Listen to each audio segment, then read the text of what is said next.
Sumasahimpapawid mula sa Premier Ibanag City of the North. Para sa Diyos at sa Pilipinas nating mahal, ito ang DZYT 765 SMNI Radio Tuguegarao. Kapartner mo sa balita at serbisyo.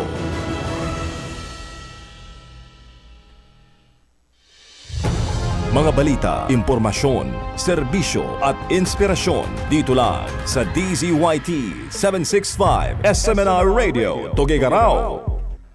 SMNR Radio News Blast. SP Cayetano nagdeklara ng Sanday adjournment sa pamagitan ng memorandum.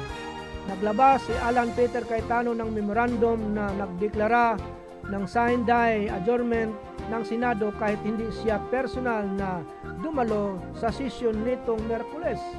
Nakasaad ang dokumento na muling magbabalik ang regular na sesyon ng Senado sa Hulyo 27, 2026 alinsulod sa legislative calendar at mga tuntunin ng kapulungan. Tinatawag naman ni Senator Juan Miguel Zubiri na illegal at irregular ang memorandum ni Cayetano dahil anya kailangan ng concurrent resolution at pag-aproba ng plenaryo upang maitupad ang Sanday adjournment.